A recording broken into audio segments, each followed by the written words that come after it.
Good morning. This is KELOLAND on the go with all you need to know in news and weather as you start your day. It's been a long night for snowplows across eastern and southern KELOLAND as they clear the roads from last night's winter storm. For a look at the road condition, let's send it out to KELOLAND's Ariana Schumacher. Ariana? Good morning. Traffic is starting to pick up behind me as more people are getting to work this morning. The Minnehaha County Sheriff's Department says they have not seen any major crashes yet this morning, but that may increase as more people are getting out into the streets. They have seen some people stuck in the snow. The side streets are deep, and they encourage people to not go to work this morning unless you have to. Reporting live in Sioux Falls, Ariana Schumacher, KELOLAND News. Thank you, Ariana. Long before this latest blast of winter hit, people were out pre-treating their sidewalks and parking lots. Dan Pyle of Arctic Winter Management says it's a new trend that's catching on. He says the pre-treatment makes it easier to clean up once it's done snowing. Keeps a warm layer so when you blade it off, you get down to the pavement, uses less salt on the end. Pyle uses a mixture of salt, water, and beets to pre-treat his properties. Several highway patrol troopers investigated the site of a deadly pickup and train crash near Harrisburg. The crash happened just before sunset on Wednesday. A 45-year-old woman and 12-year-old girl died at the scene.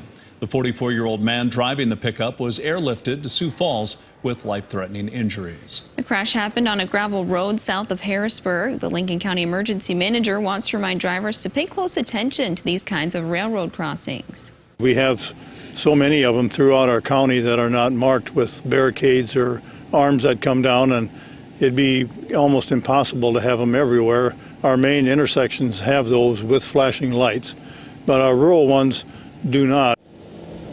The South Dakota Department of Highway Safety says the driver of the pickup did not yield to the railroad crossing. Now let's get a check of our forecast with meteorologist Scott Munt. We're digging out, Scott. Yeah, that we are. We're taking a breath from all the heavy snow that fell during the evening and overnight hours in southeastern KELOLAND. Now we're dealing with the cleanup underneath cloudy skies and light winds. That's a good thing. Winds are light. And temperatures won't change much. Numbers will stay near 30 degrees across much of eastern KELOLAND.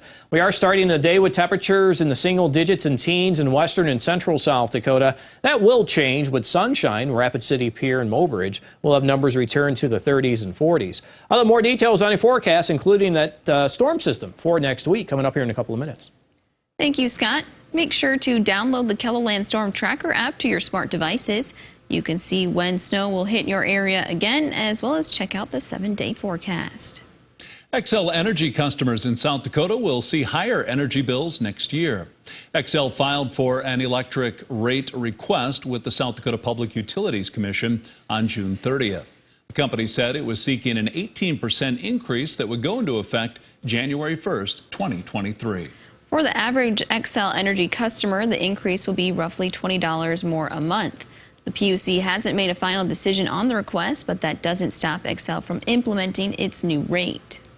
This year will be the final 38+2 memorial race. The 330-mile horseback ride from Lower Brule, South Dakota to Mankato, Minnesota honors the 40 Dakota warriors who were hung after the Dakota War. The memorial ride will start on December 10th and travel to Mankato for the anniversary on December 26th. Dakota State University is collecting donations of winter gear and non-perishable food for the riders. You can drop off donations at the DSU Entrepreneurial Building. The riders are expected to go through Madison on December 14th. Kids and cops made their way to Walmart last night for the Shop with a Cop event. Those involved say it's a great way for the youth to interact with law enforcement in a positive way and get some Christmas gifts in the process. Sioux Falls Police Officer Kyle Johnson is an organizer.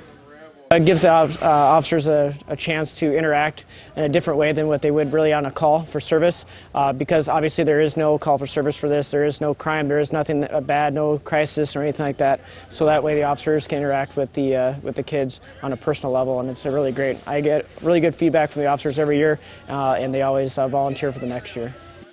Walmart funded last night's event in partnership with police and Lutheran Social Services. There will be one more Shop with a Cop next week in Sioux Falls. Brookings Police will also host a similar event on Wednesday night.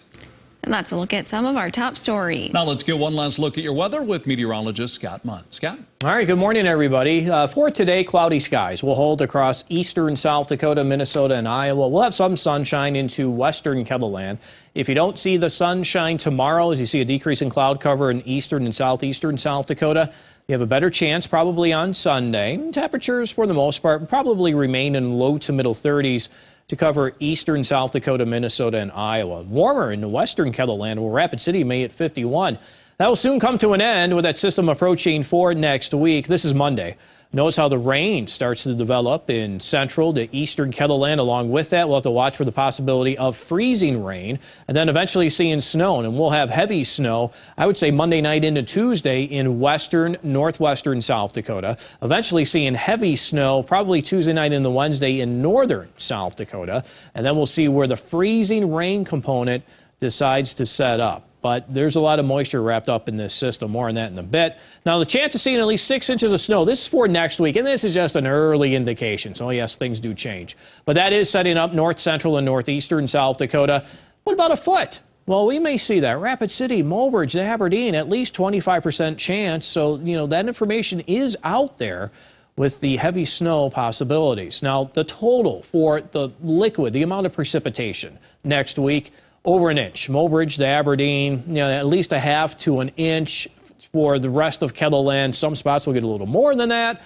Keep in mind, too, the average December precipitation for the whole month comes out around a half to maybe a full inch, depending on where you live. So there is a lot of moisture that will get wrapped up in this system. Pay attention to the forecasts as we do go through this weekend for what's expected next week. Now, in the meantime today, temperatures will hit the 30s and 40s for highs. Tonight, temperatures fall to the teens and 20s. And for tomorrow, we'll try to bring back that sunshine to eastern KELOLAND with highs in the 30s and 40s. And how about Sunday? Sunday, we'll have temperatures in the 30s and 40s and 50s from Rapid City to Phillip. And for the rest of your 7-day forecast, you could always visit that while you're here online. Have a great day.